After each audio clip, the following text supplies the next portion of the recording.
அஸ்ஸலாமு அலைக்கும் வரஹ்மத்துல்லாஹி வபரகாத்துஹு. முதல்ல பிடிக்கலான்னு நினச்சேன், டைம் இல்லைங்க ஃப்ரெண்ட்ஸ். அதான் இது ஒன்றாவத்தி சோறு.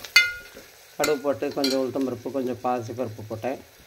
பூண்டு, காஞ்ச மிளகா, வெங்காயம், தக்காளி, சின்ன வெங்காயம் போட்டு எல்லாம் வதக்கிட்டு மஞ்சத்தூளும் போட்டேன்.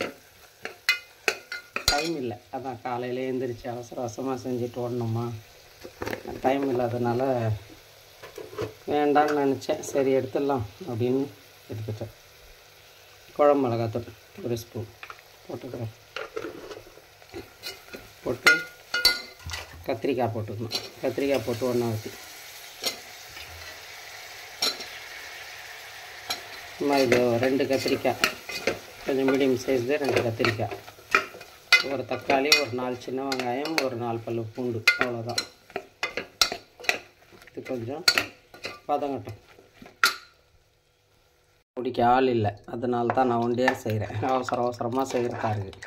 நொய் அரிசி தான், 1 டம்ளர் அரிசி, ஒரு 2 கத்திரிக்காய், ஒரு தக்காளி, ஒரு வெங்காயம் போட்டிருக்கேன், ஒரு 2 வர மிளகாய் போட்டிருக்கேன். குழம்பு மிளகாத்தூள் ஒரு ஸ்பூன் போட்டிருக்கேன். இது கொஞ்சம் சீரக பவுட்ரு, வெந்தய பவுட்ரு. நான் இது எப்போவுமே தனித்தனியாக செஞ்சு வச்சுருப்பேன். அது கொஞ்சம் போட்டுக்கலாம். தேவையான அளவு உப்பு போட்டுக்கலாம்.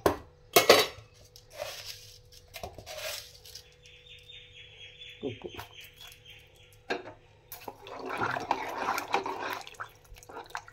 போட்டு இது ஒரு 2-3 விசில் வந்தால் போதும், ஆஃப் பண்ணிக்கலாம்.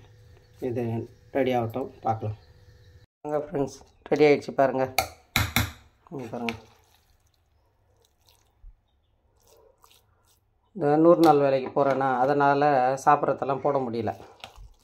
அதனால் ஏதோ ஒன்று சீக்கிரம் காலையில் எழுந்திரிச்சி செஞ்சு எடுத்துகிட்டு ஓடிடுறதா இருக்குது. ரொம்ப தூரம் போகணும், நான் மெதுவாக நடந்து போவேன். அதனால் பாருங்கள், என்னுடைய சாப்பாடு டப்பா பேக் பண்ணுறேன். அவ்வளோதான் என் டப்பா. பாருங்கள், நீங்களே இதேமாரி செஞ்சு சாப்பிடுங்க. லைக் பண்ணுங்கள், ஷேர் பண்ணுங்கள், பெல் பட்டனை தட்டி விடுங்க, சப்ஸ்கிரைப் பண்ணுங்கள் ஃப்ரெண்ட்ஸ். எல்லோரும் நலமாக இருக்க வேண்டும் என்று அல்லாஹ்விடம் துவா செய்கிறோம். அஸ்ஸலாமு அலைக்கும் வரஹ்மத்துல்லாஹி வபரகாத்துஹு.